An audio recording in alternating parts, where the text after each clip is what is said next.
Anda berlanjut, diterangkan oleh Allah, hei, tugas suami saat mulai pertama kali menikah, maka tugas yang pertama siapkan untuk mencari nafkah. Bagaimana caranya ya Allah? Diturunkan oleh Allah. Satu, jangan takut kehilangan rezeki. Jangan pernah mencuri, jangan pernah ngambil punya orang, karena punya kamu akan saya berikan sempurna. Kamu ngambil punya orang, maka kamu akan menyulitkan diri sendiri. Itu akan dikembalikan pada yang berhak. Ya, turun Quran surah ke-51 ayat 22. Dirinci, begini cara nyarinya. Quran surah kedua ayat 168. Kalau Anda ingin cepat baru bergerak, rizkinya sudah dapat. Quran surah kedua ayat 172. Ada yang dahsyat, dia belum keluar, rizkinya yang mendatangi dia. Jadi nanti di Al-Quran ada 8 jenis rizki. Di antara yang paling hebat, ada yang belum Anda datang, rizkinya sudah menjemput. Ada orang mendatangi rizki, ada rizki mendatangi dia. Contoh, Al-Imam Asy-Syafi'i sedang berdiskusi dengan Imam Malik, gurunya. Kata Imam Asy-Syafi'i, Syekh, rizki itu mesti saya cari dulu, baru kita dapat. Kata gurunya, ya Syafi'i, ada rizki yang cukup kita beramal dekat kepada Allah, dia akan datang tanpa kita cari dengan ikhtiar manusia. Kata Syafi'i, mustahil. Kata Quran kan kita kerja dulu, baru datang. Kata Imam Malik, gurunya, kamu yang belum sampai. Kita amalkan ini, rizki datang. Maka berhenti sampai di situ, Imam Syafi'i pamit. Di jalan tiba-tiba, beliau mendapati ada panen anggur, Pak, Bu. Terus dipanggil sama yang punya kebun. Ya, pemuda katanya, sini. Mau bantu nggak? Kalau kamu bantu, kami berikan anggurnya. Maka beliau bantu, panen, petik. Sampai setelah selesai diberikan anggur yang besar-besar, hanum. Senyum, senang beliau. Ternyata senangnya bukan karena dapat anggur. Senangnya karena merasa pendapatnya benar. Kalau saya nggak bantu panen ini, nggak akan dapat saya anggur. Cuma karena saya bantu, saya diberi ini. Maka rasa senangnya inilah dibawa kemudian kepada gurunya, ingin laporan. Tapi perhatikan adabnya. Dia tidak mengatakan, guru, nih saya benar. Kalau saya nggak ikut panen, nggak dapat saya ini. Perhatikan kalimat Asy-Syafi'i.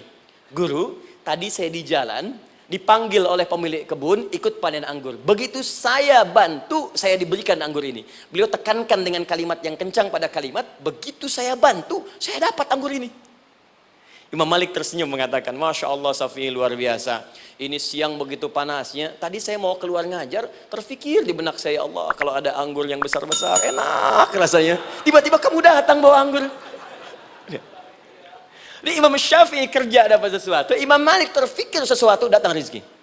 Itu ada di Quran surah ke-7, teman-teman, ayat ke-96, paling kanan sebelah atas di mushafnya. Baik, teruskan dulu. Ya, Anda dalam mencari kerja, ingat, kalau Allah yang sampaikan pasti terjadi. Jangan dikira mudah.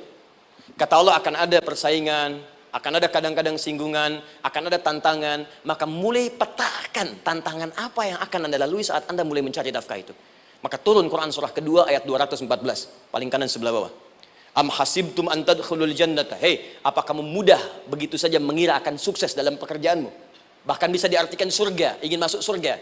Walamma ya'tikum mathalul ladzina khalau min qablikum. Sebelum engkau diuji seperti orang sukses dulu pernah sukses. Lihat mereka. Nggak ada orang sukses yang instan. Cuman balikan telapak tangan dapat, tidak. Kata Allah, lihat orang-orang dulu. Lihat orang-orang hebat dulu. Bagaimana mereka bisa kaya, bisa sukses, bisa punya posisi. Masat humul ba'sa. Petakan olehmu tantangan apa yang akan dihadapi saat engkau bekerja itu. Satu, kata Allah, ba'sun. Ada yang ringan. Ya, ba's. Ba'sa jama' dari kata ba'sun. Dua, dara'. Dia sudah menengah, jama' dari kata durun. Tiga, zilzal. Ini yang paling tinggi puncaknya. Jadi kalau Anda sudah mendapatkan ini, yakinlah, berarti Anda akan mendapatkan posisi yang tinggi. Karena mustahil orang besar diuji dengan ujian yang kecil. Zilzal, ini bagian ketiga. Ba'sa, ba'sun, mulai. Kira-kira tantangan-tantangan ringan apa saja yang akan Anda hadapi? Ya, kalau saya contohkan misalnya dengan contoh yang lain singkat, Anda mau ke masjid, ingin konsisten, mulai hijrah, ingin dekat dengan Allah, tiba-tiba yang tadinya nggak mau ke masjid, mulai ke masjid, diuji dengan hujan. Hujan kecil, rintik-rintik, shower. Begitu hujan, orang Arab mengatakan kalau hujannya bisa lewat tanpa payung pun, orang Arab mengatakan la ba'sa. La ba'sa ini ringan. Orang kita sambungin, labas. Dari bahasa Arab lewat. Nah, jadi kalau Anda mau berangkat nih, siap bekerja, siap hadapi tantangan. Baru mau lewat hujan kecil, berarti itu tantangan kecil kita lewati. Macet, petakan, cari jalan yang kemudian sempurna, jalan yang kosong, buka Google-nya, buka Waze-nya, buka map-nya, cari Jadi kalau pada yang kecil aja belum kita lewati, bagaimana mendapatkan yang besar? Anda mau ke masjid, dikasih hujan kecil. Mau berangkat gak jadi. Papa, kenapa gak jadi? Hujan mah, kan ada payung. Takut riak. Tuh. Setelah itu darwa. Maaf, tantangan fisik. Kadang-kadang mulai ke fisik. Mulai mengganggu. Ya, maaf, dirincikan kemudian oleh Al-Quran. Turun Quran surah ke-21. Ayat 87 sampai 88. Kisah Nabi Yunus alaihissalam. Yunus beraktivitas, bekerja. Bukan berarti nggak ada tantangan. Kadang-kadang dibawa, kadang-kadang diusir. Kadang-kadang Anda dapat misalnya proyek. Kadang-kadang sudah mulai, masukkan tender. Tiba-tiba gagal, diserobot orang. Kadang-kadang orang yang dapat, Anda yang ngajukan. Itu biasa. Kata Allah itu biasa, bukan cuma Anda. Yang lain pun ada. Bukankah Allah ajarkan kisah Sayyidah Hajar alaihissalam dengan Ismail? Bukankah bolak-balik naik Safa Marwah? Kadang di atas, kadang di bawah, kadang lihat peluang sampai Marwah ternyata bukan air. Terkadang Anda yang bekerja, tim yang lain yang mendapatkan karena kerja keras Anda bisa jadi terjadi. Bukankah yang kerja keras Hajar yang dapat Ismail? Mungkin Anda yang konsep, yang dapat minyaknya orang lain. Mungkin Anda yang kerja, kan yang suksesnya teman Anda, gak ada masalah. Dan itu kemudian akan bermanfaat bagi Anda. Tidak mungkin setiap keringat yang keluar dari diri kita mustahil kecuali akan melahirkan manfaat yang kembali pada diri kita. Tantangan. Tapi yang paling dahsyat ini yang nggak ditemukan di sebagian referensi yang kita baca. Ketika Allah menjelaskan semua tahapan-tahapan tantangan ini sampai ke puncaknya zilzal. Zilzal itu kalau bahasa sekarang gempa. Ada ujian yang menggoncang hati kita. Ketika Anda kerjakan, ya Allah, tantangannya dahsyat. Kenapa mesti saya, ya Allah? Kau nggak selesai-selesai, ya Allah. Itu wajar, teman-teman. Itu biasa. Kata Allah, orang dulu saja mengatakan, mata nasrullah, kapan ini selesai? Berbahagialah kalau teman-teman sudah mendapatkan tantangan puncak yang paling tinggi ini. Ini artinya, Allah sedang mempersiapkan Anda menjadi orang besar di kemudian hari. Dan cara mengatasinya, diturunkan Quran, surah ketiga, ayat 142. Paling kiri sebelah atas. Perhatikan dahsyatnya. Yang pertama diterangkan tantangannya, yang kedua dijelaskan cara mengatasinya. Saya mau berhenti sampai di titik ini, nanti saya terangkan cara berinteraksi dengan Al-Quran. Ya, perhatikan baik-baik. Kata Allah, jika kelak engkau sudah bisa memetakan tantangan ini, maka siapkan solusi untuk mengatasinya. Ayatnya dibuka dengan kalimat yang sama persis. Saya pernah sampaikan teori ini di 2 perusahaan besar di Indonesia. Yang pertama, ada salah satu perusahaan, karena ini direkam saya nggak sebutkan perusahaannya, perusahaan otomotif besar, sedang turun gratis, kemudian juga ada inflasi yang tinggi. Terus saya terangkan teori Quran. Dia praktekkan berhasil, Pak. Padahal saat itu saya presentasi di depan non-muslim. Non-muslim. Sales-salesnya se-Indonesia dikumpulkan, saya bedah tentang ini. Dan mereka berhasil. Sampai sekarang naik lagi.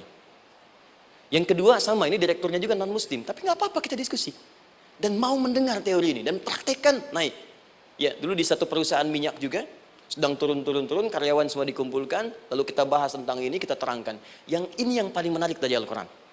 Kalimatnya sama persis. Quran surah ketiga, ayat 142. Am hasibtum an tadkhulul jannata. Apa Anda duga akan begitu mudah mendapatkan kesuksesan dalam hidup? Tolong fokus baik-baik. Jangan selalu mengartikan jannah dengan surga. Karena asal kata jannah itu artinya kesuksesan, kebahagiaan yang belum tampak.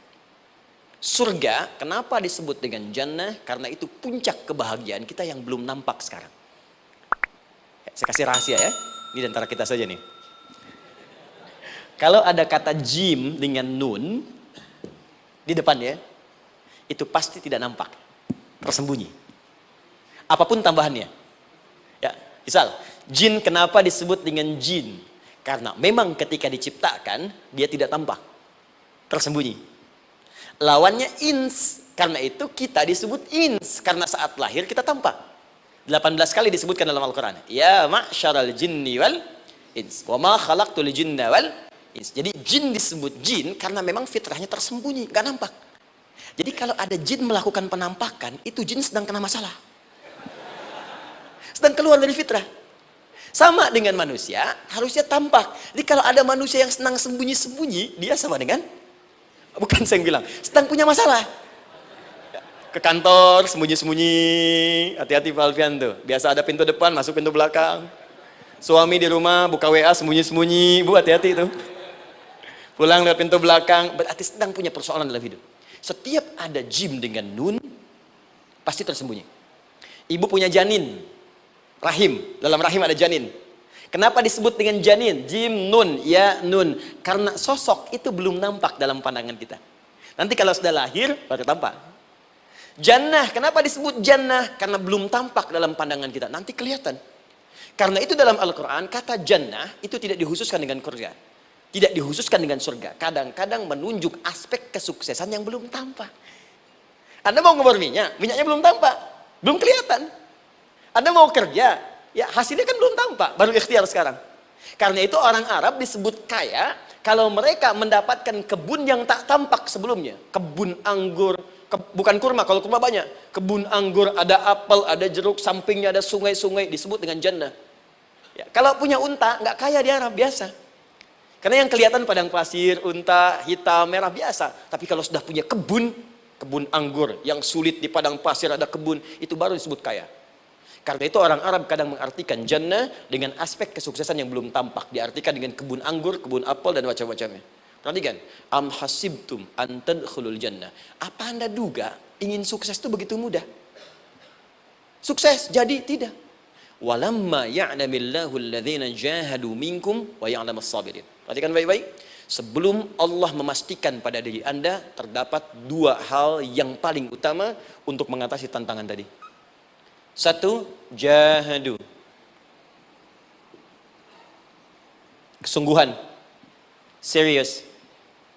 Jadi kalau mau sukses, mesti serius. Kerja serius. Cintai pekerjaan Anda. Ya, belajar anak-anak serius. Pastikan belajar dengan serius. Jangan cuma anak-anak duduk paling belakang, nggak pernah nanya, kadang ngantuk, pulang. Ujian, besoknya mau ujian, baru belajar. Ya, sistem SKS, sistem kebut. Ya, kadang-kadang sejam, Bu, Pak. Saya pernah ada orang di luar ngadu waktu di Libya, Ustadz, gimana ini orang Indonesia? Kenapa? Saya belajar 3 bulan. Besok mau ujian. Teman antum orang Indonesia pinjam catatan saya baru semalam. Dia dapat 8, saya 7,5. Saya bilang, Anda belum tahu sistem SKS itu. Baik, ya. Tapi itu bukan solusi. Begitu ujian selesai, ilmu lupa.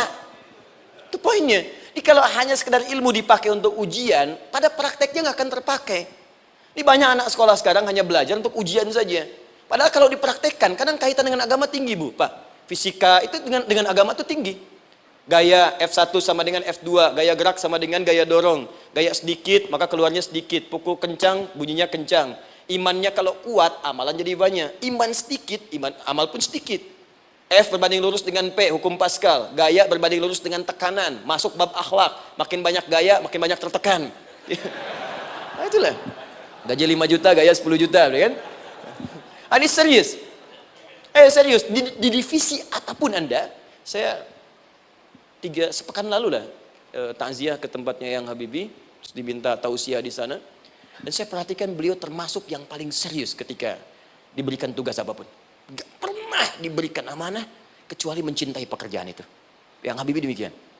Ciri orang sukses itu serius. Tapi keseriusan itu, kata Allah petakan jadi 3 bagian lagi.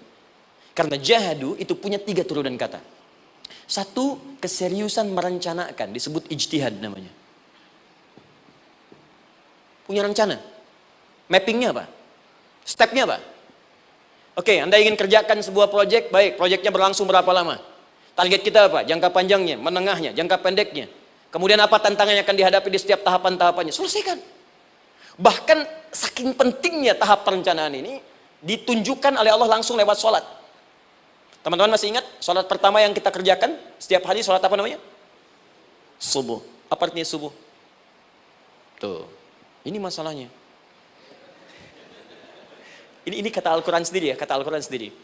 Nanti akan ditemukan orang yang ibadah tidak paham apa yang dikerjakan dan dilakukan dalam ibadahnya. Contoh sholat. Kata Allah akan ada orang sholat yang saat sholat tidak mengerti apa yang ia baca dan ia lakukan dalam sholatnya. Jujur tanyakan pada diri kita. Sampai detik ini, dari sekian ribuan kali ruku dan sujud, berapa persen bacaan sholat yang kita pahami? Jangan-jangan kita ruku tapi nggak ngerti yang dibaca. Sujud tak paham yang diungkapkan. Bagaimana bisa khusyuk? Mustahil. Maka kembali ke sini, kenapa sholat pertama itu disebut dengan subuh? Teman-teman, ternyata semua nama sholat dari subuh sampai isya, plus bacaan dan gerakan dari takbir sampai salam, itu bukan sekedar gerakan semata. Semua ada artinya, ada maknanya. Dan diajarkan oleh Nabi langsung. Subuh disebut dengan subuh. Ada dua kata. Satu, fajar. Quran surah ke-17 ayat 78. Inna Qur'an al-fajri kana mashhuda. Kedua, subuh di surat At-Takwir. Was-subhi idza tanaffas. Kenapa disebut fajar? Fajar itu pancaran positif, pancaran kebaikan. Jadi kalau yang baik disebut fajar. Kalau yang jelek disebut fujur. Fujur ada di Quran surah 91 ayat 7 sampai 8. Wa nafsi wa ma sawwaha fa'alhamaha fujuraha wa taqwaha. Fujur itu rambatan gelombang buruk yang muncul dari nafsu. Ya, ditembuskan ke elemen tubuh kita. Misal gini. Tiba-tiba pengen marah. Ya, di tubuh kita mengatakan melotot, maka ini ada pancaran di hati kita nyambung kemudian ke mata. Ini rambatan dari sini ke mata disebut fujur namanya. Mau ke tangan pukul, masuk ke tangan. Itu rambatannya disebut fujur namanya. Ya. Yang baiknya disebut fajar. Ya, misal saya ingin sholat, tiba-tiba hati mengatakan sudah azan, merambat ke kaki, cepat melangkah. Cepat wudhu. Nah, itu rambatannya disebut fajar namanya. Atau infajar. Ini pasti ada, ya. Fujur nama lainnya nafsu. Disebutkan 115 kali dalam Al-Quran. Takwa, rambatan fajar, sumbernya takwa. Disebutkan 115 kali dalam Al-Quran. Di jiwa kita ada takwa, ada nafsu. Takwa yang dorong malaikat, disebutkan 88 kali dalam Al-Quran. Nafsu yang dorong setan, disebutkan sama 88 kali. Di setiap Anda akan mengerjakan satu hal, pasti akan yang mendorong pada yang baik, akan mencegah dari yang baik itu nafsu. Pasti itu. Pak Alfian mau tanda tangan proyek. Tiba-tiba disodorkan, Pak, ini Pak. Kok begini proyeknya? Perbaiki, karena ada yang nggak beres. Tapi fee-nya lumayan Pak, 1 miliar. Nggak bisa, jiwa takwa mengatakan jangan terima Pak. Bapak mengatakan maaf, ini jari tahiyat, gak akan pernah dipakai maksiat, perbaiki, datang lagi. Ini Pak, kok sama? Fee-nya diperbaiki Pak, 100 miliar. Nafsunya mulai berkata, terima. Takwanya bilang, jangan.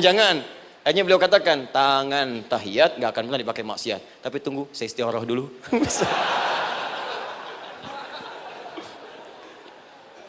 Nah, waktunya, ini salatnya disebut fajar. Kenapa disebut fajar? Karena saat kita tidur, terus dengar suara azan, Allahu Akbar, maka memancar dari iman kita, rambatan untuk merespon suara itu. Bangun kita untuk menunaikan salat. Waktunya disebut subuh. Kenapa disebut subuh? Dari kata asbah. Asbah itu artinya yang siap dengan rencana. Ya, orang Islam tuh nggak ada yang bangun dari tidurnya kecuali punya rencana jelas yang akan dieksekusi di hari itu. Makanya sebelum kita bekerja mengeksekusi itu, kita datang menghadap Allah supaya Allah berikan kemudahan di setiap aktivitas kita. Coba lihat manajemen Nabi. Bukankah sebelum tidur beliau istighfar dulu? Dirinci pekerjaannya, dicatat yang akan dikerjakan besok, istighfar 70 kali, 100 kali, sehingga dengan istighfar saat tidurnya tenang. Coba kita biasakan. Ada yang baca Quran, ada yang istighfar. Kalau nggak percaya silahkan cek. Begitu Anda lakukan, tidurnya enak.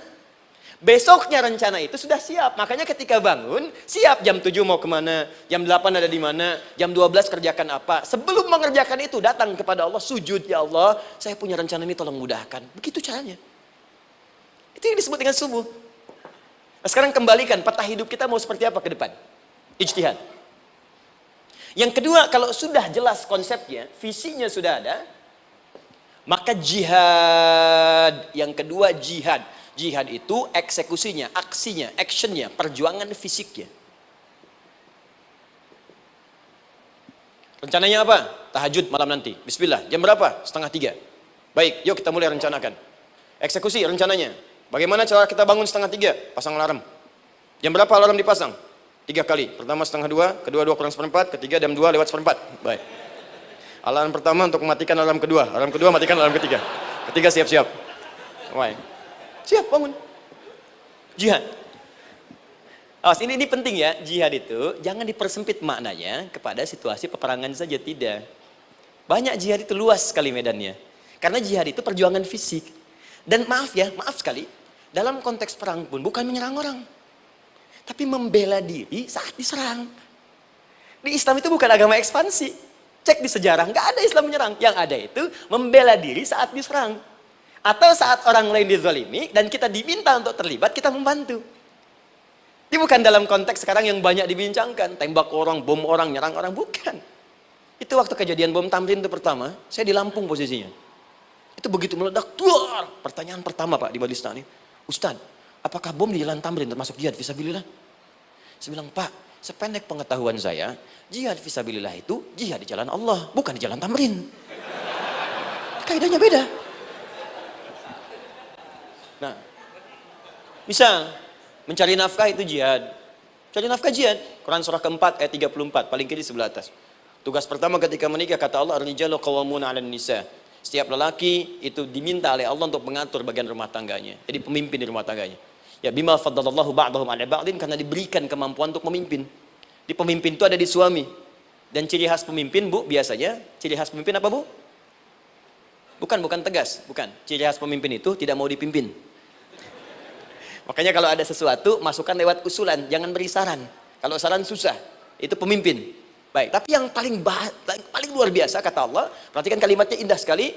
Wa bima anfaqu min amwalihim. Saya berikan tugas untuk mencari nafkah. Ketika seorang lelaki bertugas mencari nafkah, ingat ya, konteks apapun, kalau perempuan nanti bekerja bukan nafkah poinnya. Bisa hobi, ya, bisa aktivitas, tapi nafkah kalau sudah menikah itu ada pada suami. Perempuan tidak. Kalaupun tidak dilarang perempuan bekerja, tidak. Sayyidah Aisyah mengajar, ada yang para sahabiah jadi perawat, ya, ada yang pengajar. Banyak dulu sahabat Nabi yang perempuan mengajar. Ya, kan ada pelajaran-pelajaran khusus perempuan. Ya, ada bagian perawat, ada dokter. Ini kan yang ngandung perempuan, masa yang periksa laki-laki? Ya, kan? Ada bagian perempuan tertentu, itu silahkan bekerja boleh. Tapi nafkah laki-laki. Begitu lelaki meniatkan pekerjaannya karena Allah untuk mencari nafkah, itu setiap langkahnya jihad fisabilillah.